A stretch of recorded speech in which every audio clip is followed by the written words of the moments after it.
नमस्कार. आपल्या सगळ्यांचे महाराष्ट्र सोशल न्यूज चॅनलमध्ये हार्दिक स्वागत. चला वळूया तर एका नवीन बातमीकडे. आजची बातमी.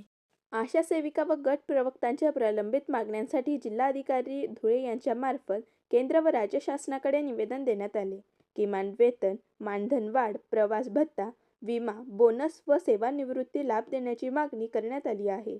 मागण्या मान्य न झाल्यास आंदोलनाचा इशारा संघटनेने दिला आहे. आज दिनांक 12/2/2026 रोजी केंद्रीय कामगार संघटनेने कामगार होत असलेल्या अन्यायाविरोधात तसेच आशा व गटवर्धक यांच्या प्रलंबित मागण्यासंबंधात देशभर आणि राज्यभर देशव्यापी संप पुकारण्यात आलेला आहे. त्या अनुषंगाने आम्ही धुळे जिल्हा महाराष्ट्र राज्य आरोग्य खाते आशा व गटवर्धक संघटना या संपात सहभागी असून संपातील मागणी अशा आहेत. गट प्रवर्तक यांना कंत्राटी कर्मचाऱ्यांप्रमाणे कंत्राटी कर्मचाऱ्यांचा दर्जा दिला पाहिजे. त्यांना किमान वेतन 36,000 रुपये लागू केलं पाहिजे.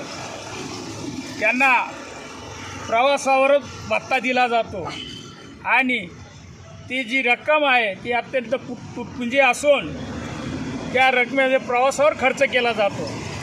म्हणून त्यांना किमान वेतन 36,000 रुपये दिले पाहिजे. आशांना किमान वेतन 24,000 रुपये दिलं पाहिजे. गट प्रवर्तक व आशांना दिवाळी बोनस म्हणून 5,000 रुपये दिले पाहिजे. आशा कर्मचाऱ्यांचं सेवानिवृत्तीचं वय 65 वर्ष करून आशा व गट प्रवर्तकांना निर्वाह भत्ता दरमहा 5,000 रुपये दिला पाहिजे. तसेच त्यांचे जे पंतप्रधान मातृवंदनाचे जे पैसे 2-3 वर्षापासून बाकी आहेत, आभा कार्ड, आयुष्यमान कार्ड यांचे जे मानधन बाकी आहे, दिव्यांग सिकल सेल यांचंही मानधन थकीत असून शासनाने ते मानधन त्वरित घेण्यात यावं. त्यांचं मानधन गट प्रवर्तक आशांचं दर महिन्याच्या 5 तारखेला देण्यात यावं आणि केंद्राचं जे स्थगित मानधन आहे 5 महिन्याचं त्वरित अदा करण्यात यावं. आणि 2018 पासून केंद्र शासनाने जे मानधन केंद्रात वाढ केली नाही ती वाढ त्वरित लागू करावी आणि त्याचा फरक देण्यात यावा.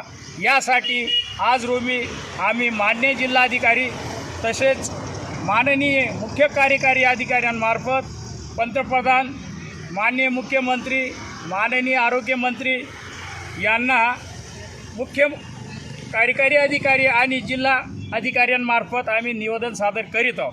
बातमी आवडल्यास चॅनलला लाईक व सबस्क्राईब करा व दररोज अशा नवनवीन बातम्या पाहण्यासाठी चॅनलला फॉलो करा. धन्यवाद.